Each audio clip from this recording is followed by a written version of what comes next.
हे hello one, कैसे हो आप सभी लोग। परसों इंटरेस्ट रेट का अनाउंसमेंट हो चुका है, लेकिन कल वीडियो नहीं आया किसी रीजन की वजह से। लेकिन उस अनाउंसमेंट का जो सार है चंद सेकंड में बता देता हूं। हम एक्सपेक्ट करके चल रहे थे कि फेड 50 बेसिस पॉइंटों से इंटरेस्ट रेट बढ़ाएगी और उतनी ही इंटरेस्ट रेट बढ़ी, लेकिन मार्केट ये भी एक्सपेक्ट करके चल रहा था कि अगले साल यानी कि 2023 में फेड इंटरेस्ट रेट और कम कर सकता है। लेकिन पोवेल साहब ने, जो फेड के चेयरपर्सन है, उन्होंने ये कहा कि आगे आने वाले समय में 2023 में भी वो इंटरेस्ट रेट इसी तरीके से बढ़ाते रहेंगे जब तक इन्फ्लेशन रेट 2% से नीचे या फिर 2% के आसपास ना आ जाए। वो मार्केट के लिए एक शॉकिंग बात थी, यानी कि अगले साल भी इंटरेस्ट रेट बढ़ती रहेगी। इस वजह से जो बीटीसी 18,000 के आसपास ट्रेड कर रहा था, वो सडनली ही 18,000 के लेवल को खोकर 17,000 के जोन में पहुंच गया। लेकिन अभी आप बीटीसी को देखोगे तो वो लगभग 17,000 के लेवल के आसपास ही चल रहा है, यहां तक कि 16,900 के जोन में आ चुका था। इसका रीजन क्या है? यहां पर मार्केट भी लगभग लहूलुहान हमें देखने को मिल रहा है। कुछ मार्केट की इंपॉर्टेंट अपडेट है, उन सारी अपडेट को बिल्कुल सरल तरीके से हम समझने वाले हैं। तो लेट्स स्टार्ट द वीडियो। और आपने अब तक हमारे ऑफिशियल टेलीग्राम चैनल को ज्वाइन नहीं किया तो भैया क्या कर रहे हो। जितनी भी इमरजेंसी अपडेट आती है वो इमरजेंसी अपडेट सबसे पहले मैं टेलीग्राम पर आपके साथ शेयर करने की कोशिश करता हूं, और दिन की अब 10 पोस्ट भी नहीं डालता हूं, इसलिए प्लीज टेलीग्राम को ज्वाइन कर लेना। लिंक आपको वीडियो की डिस्क्रिप्शन बॉक्स में मिल जाएगा। अच्छा, सबसे पहले बात कि सारे वीडियोस पिछले जाके देख लेना। हमने लगभग 1 महीने से स्ट्रेटेजी बना के रखी है कि भैया इस जोन के आसपास आए शॉर्ट मारो, इस जोन के आसपास आए लॉन्ग मारो। यहां पर लास्ट वीडियो में हमने जो डिस्कशन करा था कि भैया इस तरीके का मूवमेंट हो कि इस जोन का ब्रेकआउट होके यहां पर एक कंफर्मेशन आए। ये सारा पिछला वीडियो का ही ड्रॉ करा हुआ है, यहां पर देख सकते हो। लेकिन एक विक बनी और इसके अंदर ही क्लोजिंग हुई और यहां से अच्छा खासा हमें डाउनफॉल मूवमेंट देखने को मिल रहा है, यानी कि अभी भी हमारा शॉर्ट काफी तगड़ा चल रहा है। मैं एक्सपेक्ट करके चल रहा था, टू बी ऑनेस्ट, कि 17,300 के आसपास बीटीसी थोड़ा सा अपना सपोर्ट बनाए और वापस से 17,600 के आसपास आए और वहां से करेक्शन है। ठीक है, रात को भी मैंने आपको यही वाली अपडेट दी थी कि यहां पर हमारे इस जोन के आसपास आ चुका है। ये हमारा जो चार्ट था, यहां पर आप देख सकते हो इस ट्रेंड लाइन का अच्छा खासा सपोर्ट मिल रहा था, लेकिन वो भी ब्रेक हो गया। इसके पीछे का रीजन क्या है? यहां पर एक काफी शॉकिंग अपडेट निकल के आई 3 बजे के तकरीबन। मजार, मैंने आपको काफी बार इसके बारे में बताया होगा, ये शब्द मैंने अपने वीडियोस में शायद 5 से 10 बार लिया होगा कि मजार, जो कि एक काफी बड़ी ऑडिट फर्म है। आपने जितनी भी प्रूफ ऑफ रिजर्व वाली अपडेट देखी होगी, मजार का नाम भी सुना होगा, बाइनेंस, कुकोइन, ऐसे काफी बड़े बड़े एक्सचेंजों का जो प्रूफ ऑफ रिजर्व ऑडिट करने वाली कंपनी थी ना, वो थी। तो यहां पर अपडेट क्या आई? Mazars has paused work for all crypto clients globally according to Binance which was a customer of auditing firm. तो ये एक काफी मार्केट के लिए शॉकिंग अपडेट थी। साथ ही इन्होंने जो बाइनेंस का प्रूफ ऑफ रिजर्व का असेसमेंट था वो भी डिलीट कर दिया है, कुकोइन का भी साथ में। यहां पर आप देख सकते हो, मजार has deleted Binance proof of reserve assessment which found it's bitcoin reserve were over कोलेटर। और जो कुकोइन का भी था वो भी डिलीट हो चुका है। ठीक है, यहां पर आप देख सकते हो।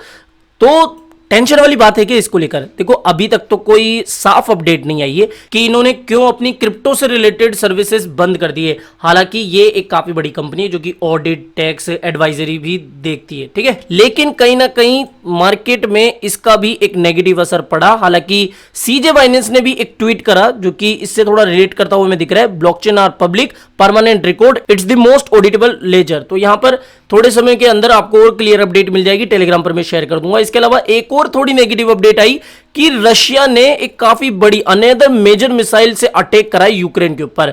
तो ये 2 नेगेटिव अपडेट थी, जिसकी वजह से बिटकॉइन की जो प्राइस है अभी आपको लगभग 17,000 के भी नीचे देखने को मिल रही होगी।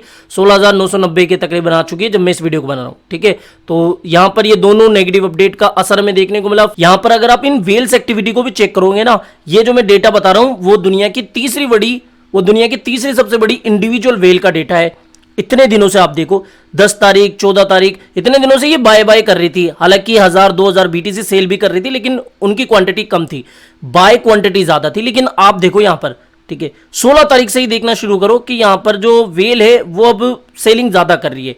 ठीक है, और बाय इतना नहीं कर रही है। बाय जितनी भी करनी थी वो कर ली, अब यहां पर ना तो ज्यादा बाइंग हो रही है, उल्टा सेलिंग हो रही है। तो ये भी कहीं ना कहीं एक नेगेटिव बात है। लेकिन एक चीज आपने देखी होगी, परफेक्टली हमारा ये जो शॉर्ट जोन है ढंग से काम करा है। तो जिनका प्रॉफिट हुआ है शॉर्ट जोन से, लाइक कर देना, कमेंट करके जरूर से बताना।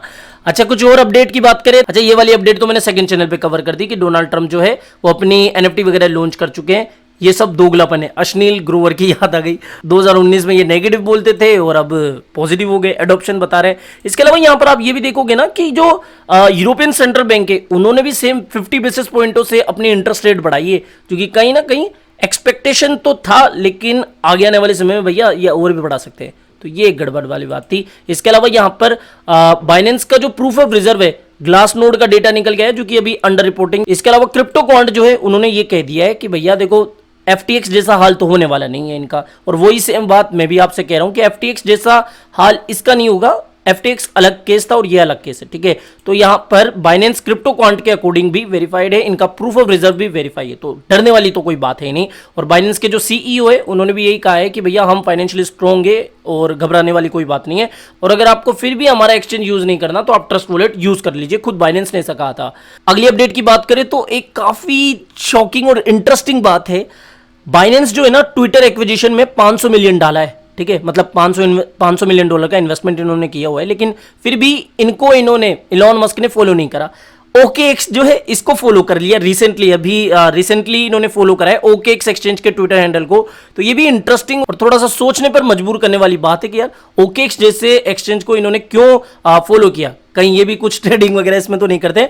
आपको क्या लगता है कि क्यों इन्होंने फॉलो करा, कमेंट करके जरूर से बताना। इसके अलावा जैकडोर से जो है वो आपको पता हो कि डिसेंट्रलाइज सोशल मीडिया नेटवर्क के ऊपर ये काम कर रहे थे, तो अभी एक अपडेट निकल के आई है कि ये 14 BTC जो है वो फंड करे हैं। नोस्टर एक सोशल मीडिया ये प्लेटफॉर्म बना रहे हैं डिसेंट्रलाइज, ठीक है। तो 14 BTC की इन्होंने फंडिंग दी है जिसकी वर्थ $2,45,000 के आसपास की है, ठीक है। अब आगे आने वाले समय में देखेंगे कि भैया किस तरीके से ये जो डिसेंट्रलाइज सोशल मीडिया है वो Web3 की दुनिया में अपना नाम कमाएगा या फिर आया गया वाला सोशल मीडिया नेटवर्क ही बन के रह जाएगा, ठीक है। इसके अलावा एक डच सेंट्रल बैंक है या फिर नीदरलैंड का जो बैंक है, उन्होंने ये कहा है कि भैया जो यूजर अभी KuCoin यूज कर रहे हैं ना वो थोड़े से सतर्क हो जाइए, बिकॉज KuCoin जो है कोई लाइसेंसधारी एक्सचेंज नहीं है, इलीगल सर्विस ऑफर कर रहा है। तो जितने भी KuCoin के यूजर्स है उनको सतर्क हो जाना चाहिए इनके अकॉर्डिंग, ठीक है।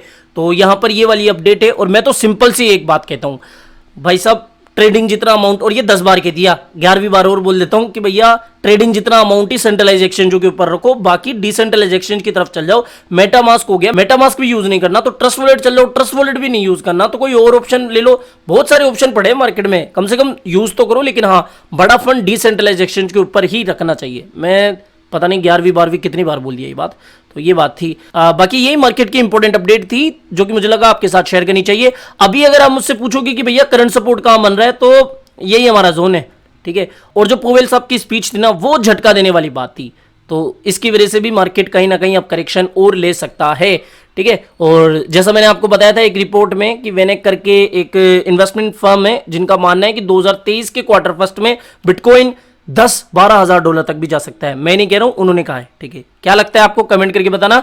तो बस इतनी ही मार्केट की अपडेट थी आज, फिलहाल इस वीडियो में इतना ही। आई होप ये सारी अपडेट्स आपको पसंद आई होगी। तो वीडियो पसंद आया हो तो डेफिनेटली वीडियो को लाइक करना है, चैनल आप ही के काम करते हो चैनल को भी सब्सक्राइब करके रख लेना है। मिलते हैं जल्दी नई अपडेट के साथ। टिल देन जय हिंद, जय भारत।